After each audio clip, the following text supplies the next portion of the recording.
हिंदी साहित्य BA part third year के regular विद्यार्थियों का गवर्नमेंट कॉलेज कोलायत की तरफ से मैं डॉक्टर सुरेंद्र गुप्ता इस ऑनलाइन वीडियो कक्षा में आपका एक बार फिर से स्वागत करता हूं। आइए हम लोग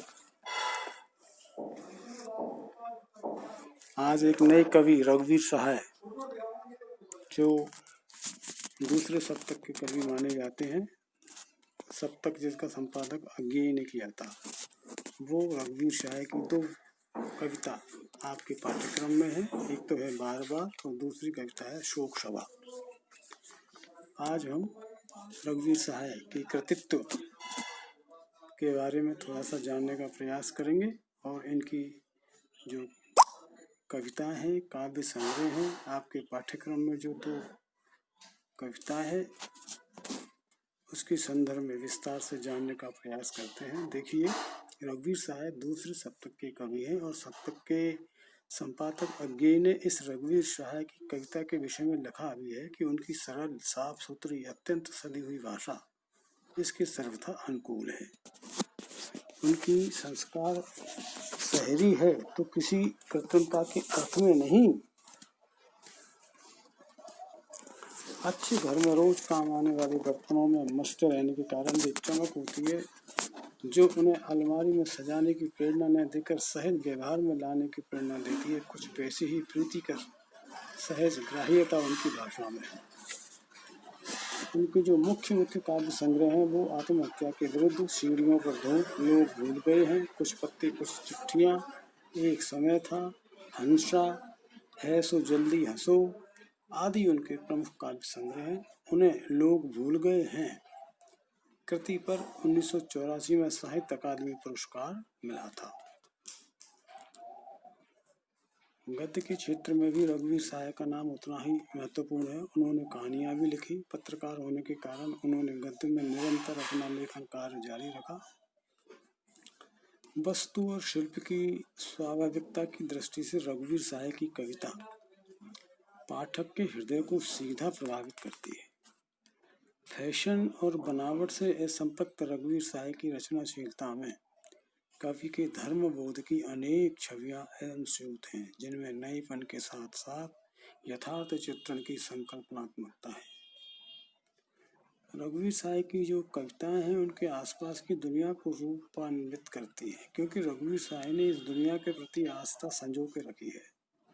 वे इस दुनिया के सारे दर्दों को समाप्त करना चाहते हैं, इसलिए वे अपनी कविता में उस राजनीति पर बार बार प्रहार करते हैं जिन्होंने इस दुनिया का सुख चैन छीना है।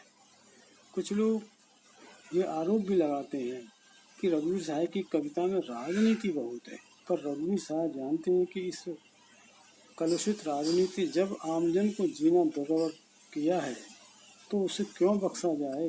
वे स्वीकार करते हैं कि भाइयों, अगर हम अपनी दुनिया में जूझते जूझते जिंदा नहीं रह सकते तो कम से कम इतना करें कि जब मरना पड़े तो उसी में मरने की कोशिश तो करें।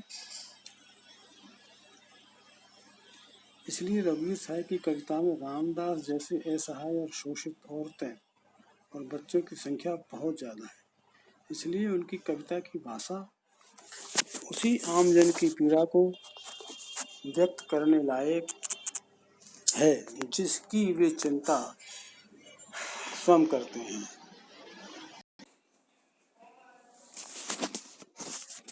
रघुवीर सहाय की कविता में राजनीतिक और सामाजिक चेतना के संदर्भ में मैं अब इस पे प्रकाश डालता हूँ और आपसे इस विचार को शेयर करता हूँ कि रघुवीर सहाय ने अपनी कविताओं में राजनीतिक और सामाजिक स्तर पर चेतना का कौन सा भाव किस प्रकार से अपनी सक्रियता को जारी रखा। देखिए, सन 1960 के बाद की हिंदी कविताओं में राजनीति की अनिवार्य जो स्थिति है वो दिखाई देती है। मनुष्य की नियति को संचालित करने वाली राजनीति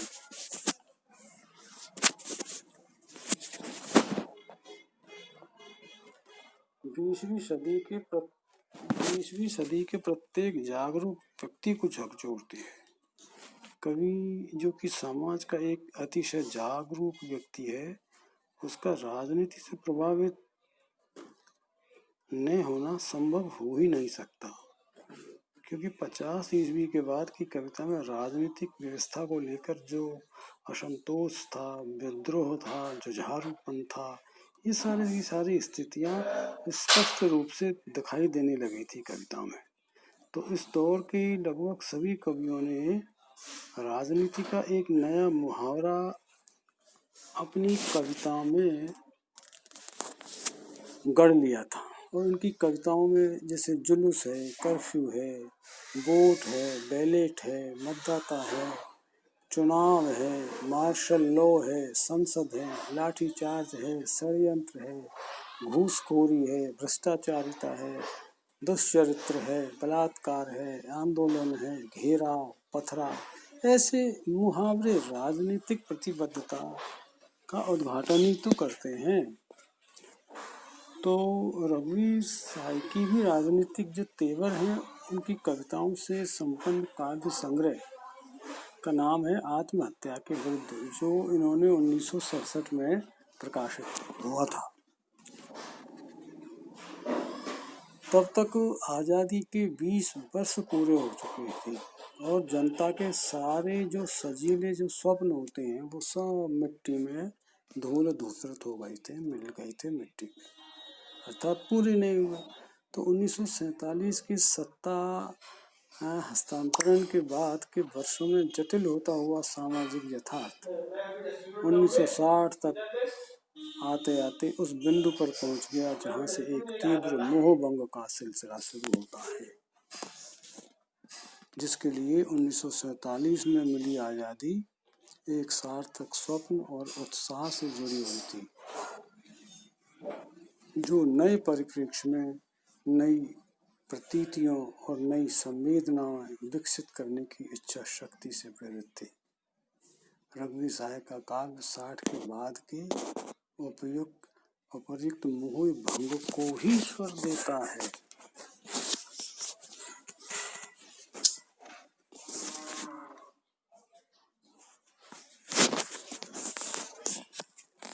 लिखते हैं कवि महोदय कि 20 वर्ष हो गए भर में उपदेश में, एक पूरी पीढ़ी जन्मी पली खुशी कलेश में, बेगानी हो गई अपने ही देश में। तो ये सीधी और सपाट शैली में अभिधा में अपनी कविता कहते हैं, अपनी बात रखते हैं। रघुवीर सहाय की कविताओं में राजनीतिक जो संदर्भ हैं, उनसे जुड़े जो प्रश्न हैं, उनको बहुत उठाया गया है। काव्य संग्रह आत्महत्या के विरुद्ध, इसमें क्या है, समूचा शासन जो तंत्र है वह नंगा होकर के सामने आता है।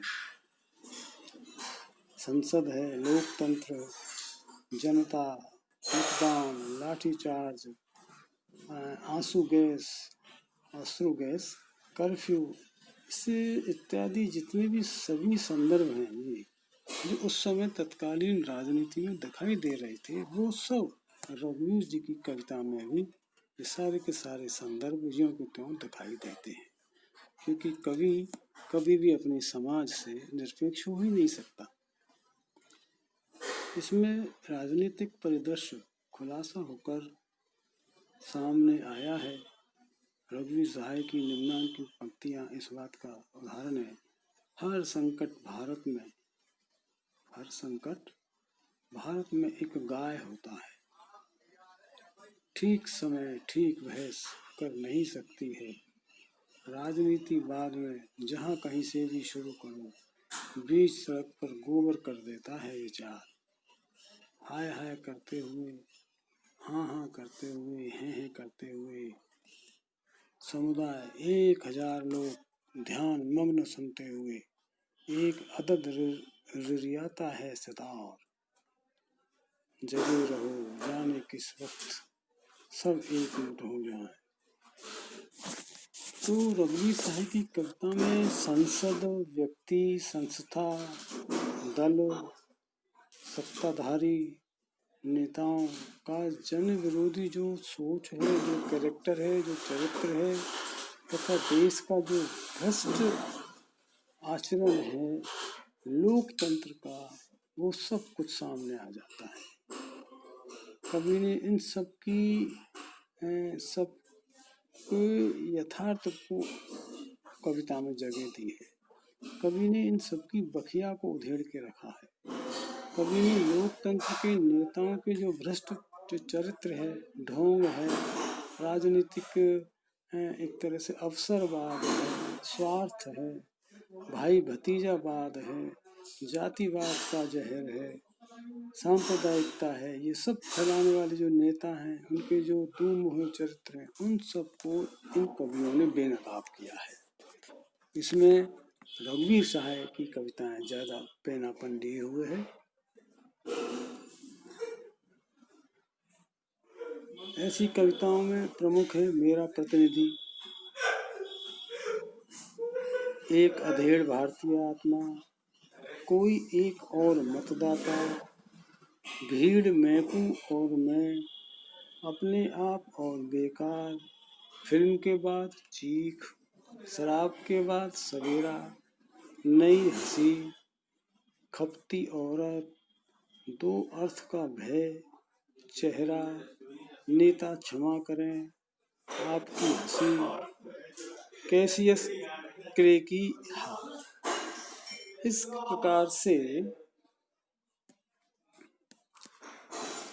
ये कहा जा सकता है कि रघुवीर सहाय की कविताओं में किसी खास राजनीतिक मतवाद की गंध नहीं मिलती।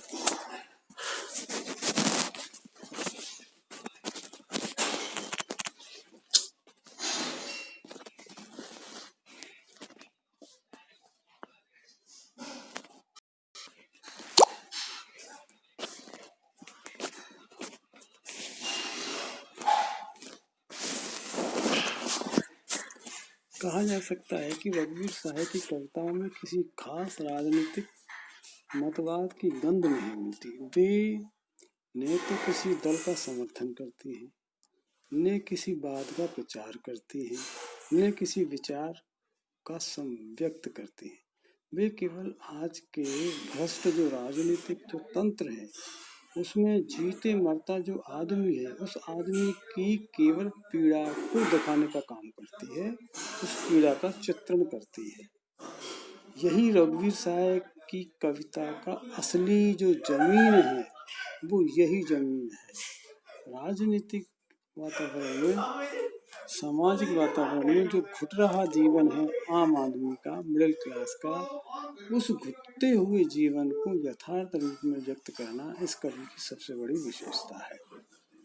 उन्होंने अपने समय के जटिल समाज को पूरी तरीके से अपनी कविताओं में साफ उजागर किया है। सामाजिक चेतना के संदर्भ में स्त्री प्राथमिक इकाई है सामाजिक चेतना में। तो रघुवीर सहाय की काव्यात्मक दुनिया है, उसने स्त्री की संवेदना को मुकम्मल वाणी दी है। प्रेम करती हुई स्त्री अथवा बस में चढ़ती हुई स्त्री, ये तो मात्र बहाने हैं। लड़कियां और स्त्रियां जगह जगह उनकी कविताओं में आती हैं। रघुवीर सहाय की सबसे बड़ी विशेषता है कि स्त्री का इस्तेमाल वे इस समाज की भयावह सच्चाई को व्यक्त करने के लिए करते हैं। अपनी एक प्रसिद्ध कविता पढ़िए गीता कविता है इनकी। इस कविता में मध्यम वर्ग की नारी के विवाह के बाद जो संकीर्ण दायरा है और उसकी जो व्यवस्था है, उसको वाणी देने की कोशिश उसमें कवि करता है और सफल भी रहता है। औरत के प्रति सहानुभूति रखते हुए व्यंग्यात्मक स्वर में कवि क्या लिखता है, देखिए कि पढ़िए गीता बनिए सीता, फिर इन सब में लगा पलीता, किसी मूर्ख को हो परिणीता, निज घर घर बसाइए, निज घर बार बसाइए, होए कटीली आंखें गीली, लकड़ी सीरी तबीयत ढीली, घर की सबसे बड़ी पतीली, भरकर भात पकाइए। तो रघुवीर सहाय की जो काव्य चेतना है, वो नई कविता के अन्य समकालीन की तुलना में अधिक सामाजिक है, क्योंकि उनकी संपूर्ण रचनाएं यात्रा का प्रस्थान बिंदु आम आदमी कहा जाता है। सेब बेचना में एक सेब बेचने वाला साधारण आदमी की दयनीय दशा का बड़ा ही मार्मिक चित्र खींचा गया। उसकी कविता की पंक्तियां इस प्रकार हैं। मैंने कहा डपट कर, ये सेब दागी है। नहीं नहीं साहब जी, उसने कहा, होता आप निश्चिंत रहें। तभी उसे खांसी का दौरा पड़ गया। उसका सीना घाम में खांसी यही कहने लगी। इस प्रकार कुछ पत्ते, कुछ चिट्ठियां लोग भूल गए हैं। लिखने का कारण हंसो हंसो जल्दी हंसो। कविता संग्रह में रघुवीर सहाय की कविताओं में सामाजिक चिंता अत्यधिक गहरी है। डॉक्टर परमानंद श्रीवास्तव ने लिखा है कि मरती हुई संवेदना को फिर से जलाने की कोशिश रघुवीर सहाय की कविता का निरंतर सरोकार है। अब संस्कृति के हाहाकार में जो मूल्यवान मानवीय रिश्ते का और अनुभव खो गए हैं, उनकी नई सिरे से पहचान रघुवीर सहाय की कविता का खास प्रयोजन है। कुछ पत्ते, कुछ चिट्ठियां संग्रह की हत्या की संस्कृति शीर्षक कविता में कवि कहता है, हत्या की संस्कृति में प्रेम नहीं होता है, नैतिक आग्रह नहीं, प्रश्न नहीं पूछती है, रखे सब कुछ दे देती है बिना कुछ लिए हुए, पतिव्रता की तरह। तो जीवन और उसके सत्य यथार्थ हैं। यथार्थ जीवन की ये आस्थामयी अनुभूति है जो ये मानती है कि जीवन निस्सार नहीं, जीने के लिए उसे जिया जा सकता है, उसे भोगा जा सकता है। उसके साथ मनुष्य होकर मनुष्य के स्तर पर अनुभूतियों को भी ग्रहण किया जा सकता है। उनसे ओत-प्रोत होकर जीवन की व्यापकता में सौंदर्य, रस, आनंद, बोध, अनुबोध के स्तरों को ग्रहण किया जा सकता है। यही नहीं, उसे स्वीकार भी किया जा सकता है। तो आज की इस कक्षा में मैंने आपको बताया कि रघुवीर सहाय कवि हुए हैं, द्वितीय सप्तक में इनका नाम है। किस तरह इन्होंने अपनी रचनाओं में सामाजिक और राजनीतिक जो चेतना थी उसको किस तरह इन्होंने कविताओं के माध्यम से लोगों के समक्ष रखा और ये बताने का प्रयास किया कि राजनीतिक का कैसा घिनौना चेहरा है और उस चेहरे से हमें किस तरह अपने आप को बचाना है और एक नई वातावरण, नई दिशा को तय करना है।